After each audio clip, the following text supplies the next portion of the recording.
தேவனே நான் ஓமதண்டையில் இன்னும் நெருங்கி சேர்வதே என் ஆவல் பூமியில். லூக்கா 16:22. பின்பு அந்த தரித்திரன் மரித்து தேவதூதரால் ஆபிரகாமுடைய மடியிலே கொண்டு போய் விடப்பட்டான். ஐஸ்வர்யவானும் மரித்து அடக்கம் பண்ணப்பட்டான். ஐஸ்வர்யவானும் மரித்து அடக்கம் பண்ணப்பட்டான். லாசருவின் அடக்காராதனை விட முற்றிலும் நேர்மாறானது இந்த ஐஸ்வர்யவானுடைய அடக்காராதனை.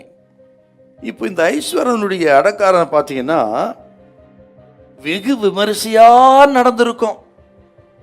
ஏராளமான மக்கள் வந்திருப்பார்கள்.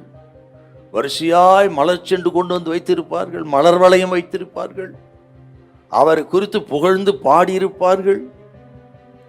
ஆனால் ஐஸ்வர்யவான் அடக்கம் பண்ணப்பட்டான். அடுத்த நிமிஷம் பாதாளத்திலே வேதனைப்படுகிறான்.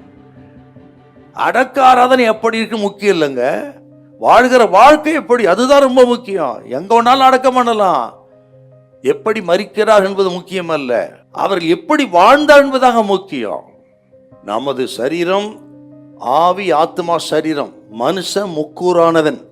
ஆவி ஆத்மா சரீரம் 3 பகுதி. அதில் நமக்குள்ள ஆத்மா இருக்கிறது. இந்த ஆத்மா தான் உணர்வு, சித்தம், அறிவு. இதான் ஆத்மாவுடைய குணலட்சணங்கள். இந்த ஆத்மாவுக்கு அழிவே கிடையாது. இந்த ஆத்மா தான் ஒரு மனுஷன் நரகத்துக்கு போகிறானா பரலோகத்துக்கு போறான் என்று தீர்மானம் பண்ணுவதே இந்த ஆத்மா தான். ஆகவே தான் ஆத்மா வாழ்கிறது போல எல்லாவற்றையும் வாழ்ந்து சுகமாயிருப்பான்னு யோவான் எழுதுறார் தன் நிருபத்தில். என்றால் ஆத்மா வெளியேற பெற்று இந்த ஆத்மா ரட்சிக்கப்பட்டிருக்குதா, அதுக்கு பேர் தான் மீட்கப்பட்ட ஆத்மான்னு பேருங்க.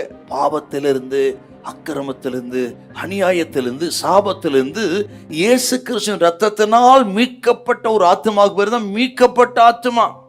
ஆத்மாவை மீட்பதற்கு உலகத்தில் எந்த சக்திக்கு அதிகாரம் இல்லை. எங்க போனாலும் நடக்காதுங்க, எதை செய்தாலும் நடக்காது. நம்ம ஆத்மாவை மீட்டெடுக்கக்கூடிய வல்லது இயேசு கிறிஸ்துவின் ரத்தம் மாத்திரமே. அதான் சொல்றாருங்க, அந்த ஆத்மாவை செல்வத்தினால் மீட்டெடுக்க முடியாது. ஆகவே இதை மனதில் வைத்து கேட்கிற தேவ பிள்ளைகள், உலகத்தில் வாழும் பொழுதே உங்க ஆத்மா மீட்கப்பட்டு பரிசுத்தமா இருக்கணும்.